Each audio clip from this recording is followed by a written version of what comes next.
Good morning dear students. आज हम कक्षा 10 विषय हिंदी व्याकरण, हिंदी ग्रामर का जो हमारा पाठ या टॉपिक कह सकते हैं, अपठित और पठित बोध को पढ़ने का प्रयास करते हैं, जो समझेंगे। जैसा कि हम सभी जानते हैं कि अपठित और पठित दोनों में सामान्य अंतर क्या होता है उसको भी जानने का प्रयास करते हैं।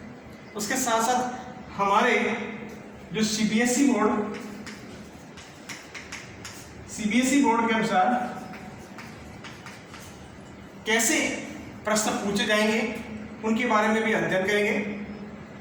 उसके अलावा इसके उत्तरों को कैसे जाना जाता है उसको भी जानने का प्रयास करेंगे। उससे पहले उसके सामान्य जानकारी उनको हम जानने का प्रयास करते हैं। तो आइए सबसे पहले इस बिंदु का अर्थ जानने का प्रयास करते हैं कि ये क्या है।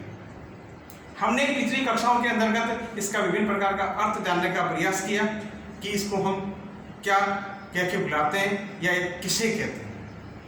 सामान्यतः हमारे सामने दो शब्द हैं, पठित और अपठित, दोनों हैं, अपठित और पठित। पठित से तात्पर्य होता है पढ़ा हुआ, जो आप पहले पढ़ चुके हैं उसे हम कहते हैं पठित। अपठित यानी बिना पढ़ा हुआ,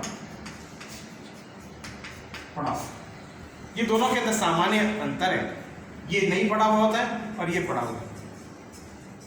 तो आइए, हमने जाना कि बिना पढ़ा हुआ कैसे आएगा और पढ़ा हुआ कैसे आएगा। हमारे सीबीएसई बोर्ड के अंतर्गत, पेपर के अंतर्गत सबसे पहला जो प्रश्न के रूप में यही पूछा जाता है कि पठित और अपठित बोध प्रश्न। इस पहले टॉपिक को जानने का प्रयास करते हैं। सबसे पहला टॉपिक हमारा बोर्ड के अंदर पठित अपठित बोध आता है। अपठित बोध, अभी ये इसका अंक भार लगभग 10 अंक है। बोर्ड के अंतर्गत दो अपठित बोर्ड को निर्धारित किया है इस 2020-21 के एग्जाम के पैटर्न के अंतर्गत। लगभग दो आएंगे, दो क्वेश्चन बनेंगे इसके। क्वेश्चन के अंदर के बाद नया परिवर्तन किया गया है। जैसा कि हमारे पास जो सिलेबस आया उसमें बहुविकल्प यानी मल्टीपल चॉइस टाइप क्वेश्चन पूछे जाएंगे, यानी दो अपठित बोध आएंगे पहले क्वेश्चन के रूप में, जिनका अंक भार 10 नंबर होगा। 5-5 नंबर के दो आएंगे, ये मैं बिल्कुल ध्यान रखना। उसके अलावा एक आएगा पठित बोध। पठित बोध के अंदर देखिए गद्यांश का भी आएगा, ये ध्यान रखना, गद्यांश का भी आ जाएगा और काव्यांश का भी आएगा। लेकिन अपठित के अंतर्गत केवल अपठित हमेशा गद्यांश का ही पूछा जाएगा। ये सिर्फ गद्यांश के दो पूछ जाएंगे। यहाँ पर देखिए पठित बोध के अंदर, पठित से तात्पर्य पाठ्य पुस्तक में से जो भी आपने पढ़ चुके हैं और जो पाठ्य पुस्तक में हमारे जो टॉपिक है, जो भी हमारे सिलेबस के हैं, उन्हीं में से पूछे जाएंगे। इसके भी 2 अंक पूछे जाएंगे। इनका भी अंक भार 10 है, 10 मार्क्स का बनेंगे, 2 आएंगे। एक आएगा काव्यांश जिसका अंक भार 4। ये देखिए गद्यांश हो गए, तो लगभग हमारे गद्यांश और काव्यांश मिलाकर 24 मार्क के पूछे जा सकते हैं परीक्षा के अंदर। लेकिन इस बार थोड़ा सा परिवर्तन है, ये सारे के सारे मल्टीपल चॉइस के टाइप के क्वेश्चन आएंगे आपको, या कुछ वन वर्ड के टाइप में जो ऐड करके आ जाएंगे, ये ध्यान रखना। अब की बार लॉन्ग टाइप के क्वेश्चन है जो इसमें अभी तक तो हमारे जो सिलेबस आया उसमें नहीं है। यदि और कोई नया परिवर्तन होगा तो आप बाद में बताने का प्रयास करेंगे, लेकिन मैंने इसके इंट्रोडक्शन के तौर पर आपको कुछ बताने का प्रयास किया। आइए, अब ये था इसका अंक भार और कितने क्वेश्चन हमारे बोर्ड के अंदर पूछे जाएंगे। अपठित बोध के 2 क्वेश्चन पूछे जाएंगे जिनका अंक भार होगा 10, 5-5 नंबर के 2, टोटल 4 आएंगे। अपठित बोर्ड के पेपर में 4 आते हैं, उसमें से 2 कोई भी आपको चॉइस से करना पड़ता है। अब यहाँ पर देखिए पठित बोध के अंदर 2 ही आएंगे, इसमें कोई चॉइस वगैरह नहीं आएगी, दोनों के ही आपको क्वेश्चन आंसर ढूंढ के आपको निकालने। फिर ये काव्यांश का है, जो कविता पाठ हमारे पाठ्य पुस्तक की जो कविता है सारी स्पर्श में से, उन्हीं में से जो आएगा वो भी आपको 1 आएगा और वो 4 अंक आएगा।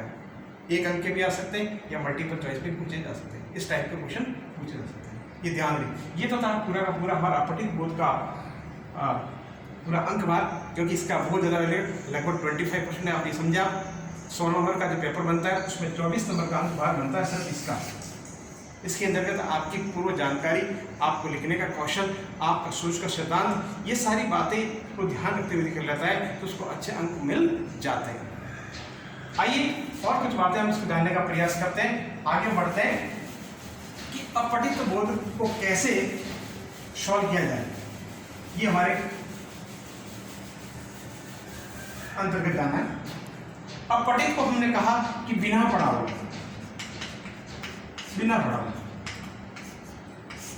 जो कहा कभी आपने पढ़ा नहीं, यानी कहीं अन्य पाठ्य पुस्तकों से लिया जा सकता है या कहीं अन्य से निबंध से लिया जा सकता है, और आपको वो कहा जा सकता है कि आपको इस प्रकार से जो बिल्कुल लगभग 200 शब्दों के आसपास आता है, 200 शब्दों में आ जाता है, और उन शब्दों में से ही कुछ प्रश्न दिए जाते हैं, उन प्रश्नों में से आपको उत्तर ढूंढकर लिखने चाहिए।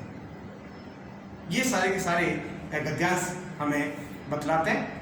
तो देखिए कहा जाता है कि जब भी अपठित बोध या पठित बोध आ जाए तो उसी गद्यांश में से दिए गए नीचे दिए गए जो प्रश्न हैं उन्हीं प्रश्नों में से उन्हीं प्रश्नों का उत्तर उसी गद्यांश में से देना चाहिए। अपने अनुसार उसमें कोई एडिटिंग नहीं करनी चाहिए। जो भी गद्यांश के अंतर्गत दिया गया है उसी में से उसको उत्तर, उसका संक्षिप्त उत्तर पूछा जाए, छोटा या शॉर्ट आंसर पूछा जाए तो शॉर्ट पूछा जाए। यदि मल्टीपल चॉइस का यानी बहुविकल्पात्मक में पूछा जाए तो उसमें मल्टीपल चॉइस में उत्तर देना है। और यदि कोई बड़ा जो 20 से 30 शब्दों में पूछे जाते हैं, जो पिछले एग्जाम में सारे इस प्रकार पूछे गए हैं, तो इस प्रकार से पूछे जाता है तो उसका जितना उसका जो क्राइटेरिया दिया जाता है उसी आधार पर उत्तर देना चाहिए। उसके अलावा देखिए दूसरा हमारा है कि पठित बोध। पठित बोध ये भी आएगा, इसलिए मैं इसका सिंपली इंट्रोडक्शन कर रहा हूँ, उसके बाद थोड़ा सा इसके बारे में जानने का प्रयास करें थोड़ा सा डिटेल से, लेकिन इनका इंट्रोडक्शन पहले जाने दें। पठित बोध जैसे मैंने कहा था पढ़ा हुआ से तात्पर्य है कि हमारी पाठ्य पुस्तक में है, इसमें से सिर्फ बुक्स में से पाठ्य पुस्तक में से ही पूछा जाएगा। इसमें ये पाठ्य पुस्तक से पूछा जाएगा बाहर से, ये बिल्कुल आउट ऑफ कोर्स से आ सकता है। कहने का मतलब आउट ऑफ बुक्स आएगा, कोर्स से तात्पर्य ये नहीं कि दूसरा अपने बुक्स में नहीं होगा, दूसरा कैसे भी आपको दिया जा सकता है, अनुचित दिया जा सकता है। पठित बोध में आ जाएगा। पठित बोध के अंदर गद्यांश आएगा, दूसरा आएगा काव्यांश, कविता पाठ में से पूछा जाएगा। ये सामान्यतः हमारे क्वेश्चन बनते हैं। आइए हम इसको जानने का प्रयास करते हैं कि अपठित और पठित को किस प्रकार उसके उत्तर ढूंढने का हम प्रयास करते हैं, उसको भी जानने का प्रयास करते हैं। जैसा कि मैं कहा गया है कि जब कभी भी इस प्रकार के गद्यांशों के काव्यांश का उत्तर देते हैं तो सबसे पहले कम से कम उस गद्यांश या काव्यांश को 2 से 3 बार अच्छी तरह से पढ़ लेना चाहिए, और प्रत्येक पंक्ति को या उसमें जो भी कठिन शब्द आ रहे हैं उस शब्दों का अर्थ जानने का प्रयास करना चाहिए। उसके बाद उस पूरे अनुच्छेद को पढ़ने या समझने के उपरांत नीचे दिए गए जो भी प्रश्न है उनको बिल्कुल समझने का प्रयास करना चाहिए। फिर आपको प्रत्येक प्रश्न को समझते हुए उसी गद्यांश में से उसका उत्तर को निकालने का प्रयास करना चाहिए। उत्तर बिल्कुल सटीक होना चाहिए, छोटा होना चाहिए, और उसके जितना पूछा जाए उतना होना चाहिए। कभी कभी क्या होता है कि एक ही प्रश्न के 2 समान उत्तर हमें मिल जाते हैं, तो तब हमें उस प्रश्न को अच्छी तरह से पढ़ना चाहिए कि उसका समान रूप से उत्तर कौन सा बनता है, उसी दोनों में से कोई भी जो उसका समान रूप से यानी उसके इक्वलेंट उत्तर बनने वाले उत्तर भी वहाँ पर लिखना चाहिए, तो वही उसका सही उत्तर माना जाता है। गद्यांश के अंतर्गत या काव्यांश के अंतर्गत दिए गए प्रत्येक पंक्ति को आपको समझना चाहिए। यदि आपको कुछ कठिन शब्द हैं उन शब्दों को आप अंडरलाइन कर लें। अंडरलाइन करने के बाद उन शब्दों को जानने का प्रयास करें कि इसका मीनिंग दूसरा को उसका शब्द क्या बन सकता है, और उसको भी जानने का प्रयास कर सकते हैं। उसके साथ साथ हमें विभिन्न प्रकार की जो इसके से रिलेटेड जानकारी होती है उन्हें भी हमें जानने का प्रयास करना चाहिए।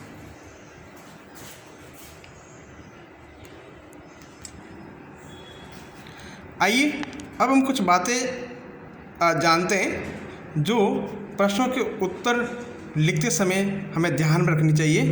उनमें क्या कहा गया है कि सर्वप्रथम गद्यांश को कम से कम 2 बार जरूर पढ़ लेना चाहिए, बिल्कुल स्पष्ट है। तो गद्यांश को कम से कम आप 2 बार पढ़ें और पूरा उसका समझने का। उसके बाद क्या है, उसके मूल भाव को समझना चाहिए, माने उसमें जो कहने वाली जो बातें हैं ये किससे रिलेटेड है, किससे संबंधित हैं, या उस अनुच्छेद के अंदर किन किन बातों को बताया जा रहा है, तो वो हमें समझना बहुत ज़रूरी है। फिर कहा गया नंबर बिंदु संख्या 3 में गद्यांश की मुख्य बातें या उससे प्रयुक्त विशिष्ट शब्दावलियों को भी रेखांकित करना चाहिए, यानी विशेष शब्दों को रेखांकित करना चाहिए जिनको आपको पता नहीं हो और आप कम से कम उसको देखकर या समझकर वापस बाद में समझ सके कि इस शब्द का उत्तर ये बन सकता है। शीर्षक, यानी कभी कभी परीक्षा के अंतर्गत उस गद्यांश या काव्यांश का शीर्षक पूछा जाता है, उससे लिए क्या कहा जाता है कि शीर्षक का चयन करते समय प्रथम या अंतिम पंक्ति यानी पहली पंक्ति या लास्ट वाली पंक्ति को विशेष ध्यान से पढ़ना चाहिए और उसके आधार पर ही शीर्षक का चयन करना चाहिए। कहा गया कि प्रश्नों को अच्छी तरह पढ़कर दिए गए प्रश्नों को विचार करके जो पूछा गया है उनका उचित उत्तर लिख देना चाहिए। तो ये देखिए, ये गद्यांश या काव्यांश को पढ़ने के उपरांत दी जाने वाली मुख्य बातें थी। इसी प्रकार से देखिए विभिन्न प्रकार के उदाहरण भी हम देख सकते हैं। हमारी पाठ्यपुस्तकों के माध्यम से विभिन्न प्रकार के ऐसे उदाहरण भी दिए गए जिनको हम देखकर कर सकते हैं। गद्यांश से